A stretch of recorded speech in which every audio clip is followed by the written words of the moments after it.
जय हिंद। आज इस वीडियो में हम लोग क्लास 10th एनसीईआरटी गणित प्रश्नावली 9.1 के प्रश्न संख्या 7 को हल करेंगे।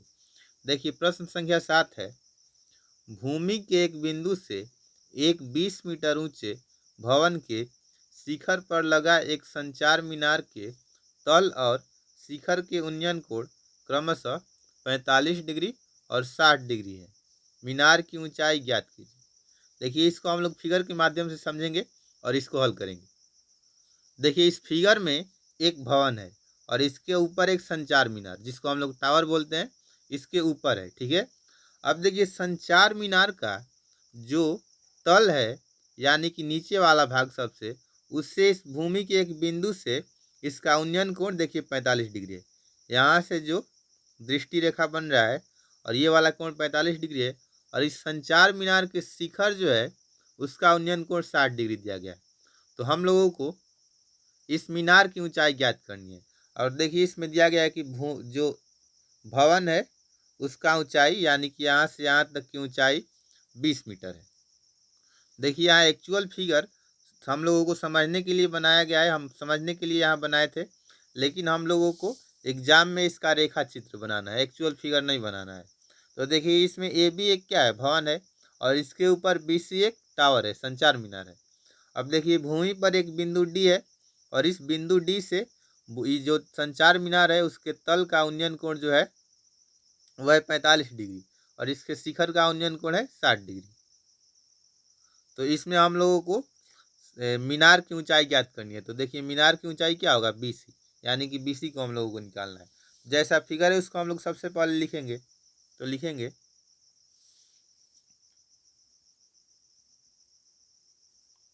माना कि ए बी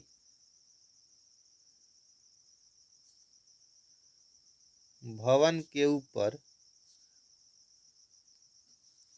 देखिए ए बी भवन के ऊपर बीसी एक संचार मीनार है,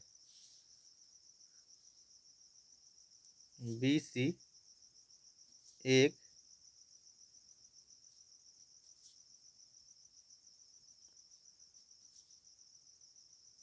संचार मीनार है। ठीक है, अब देखिए संचार मीनार का जो तल है उससे भूमि की एक बिंदु डी से इसका उन्नयन कोण 45 डिग्री है। संचार मीनार के तल और शिखर का उन्नयन कोण, देखिए इसके शिखर और तल का उन्नयन कोण भूमि के एक बिंदु डी से, देखिए क्रमशः क्या है, तल और शिखर का उन्नयन कोण 45 डिग्री और 60 डिग्री, डी से क्रमशः 45 डिग्री और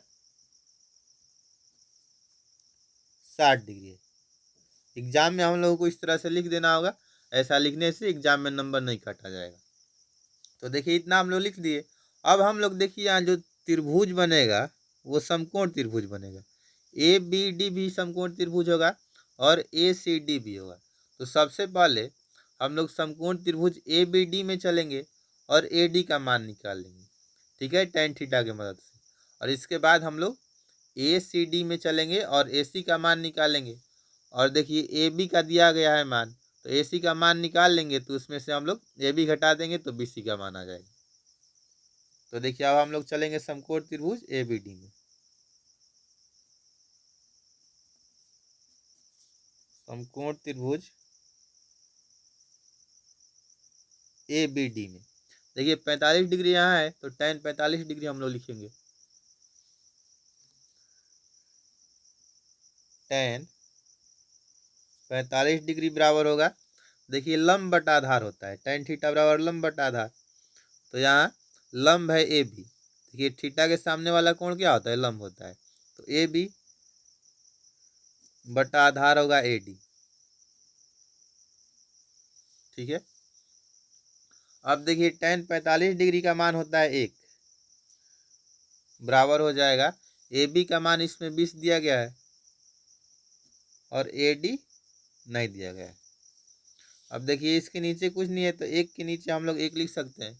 अब तिर्यक गुना कर देंगे तो ए डी गुना एक, तो ए डी ही रहेगा।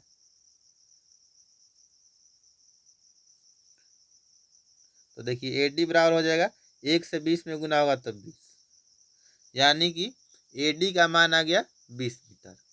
अब देखिए अब हम लोग चलेंगे समकोण त्रिभुज ए सी डी में, बड़े वाले त्रिभुज में।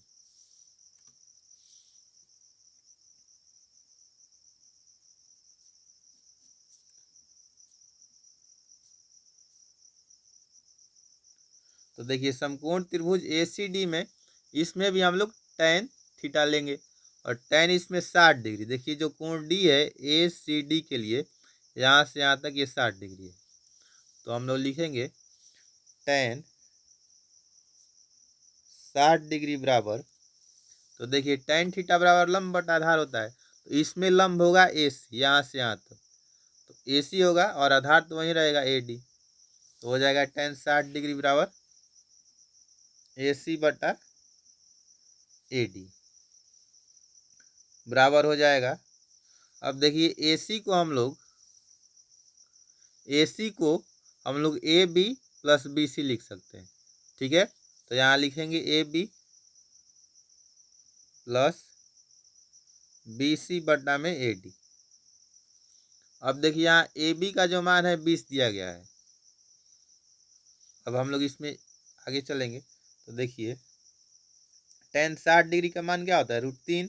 इसके नीचे कुछ नहीं है तो एक लिख सकते हैं, बराबर हो जाएगा ए बी का मान है 20 प्लस बी सी हम लोगों को निकालना है बटा में। अब देखिए ए डी का भी मान आ गया था यहाँ 20, तो यहाँ हम लोग ए डी का भी मान दे देंगे 20। अब इसमें भी तिर्यक गुना कर देंगे तो देखिए 20 से √3 में गुना होगा।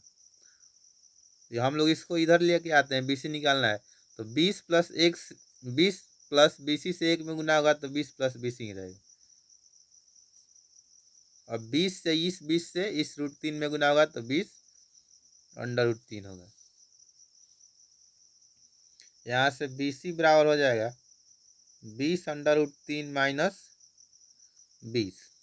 अब देखिए 20 कॉमन है तो इसमें से हम लोग क्या करेंगे, 20 दोनों में कॉमन ले लेंगे तो √3 माइनस 1 मीटर, यानी कि BC का मान आ गया 20 √3 माइनस 1 मीटर। अब देखिए यहाँ संचार मीनार की ऊंचाई क्या है, यही है BC, तो हम लोग लिख सकते हैं अतः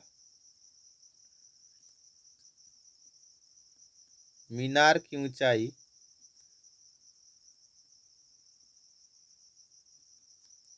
20 √3 माइनस 1 मीटर है। यही क्या हुआ आंसर। मुझे आशा है यह प्रश्न आप लोगों को समझ में आ गया होगा। अब हम लोग मिलेंगे नेक्स्ट वीडियो में, तब तक के लिए जय हिंद।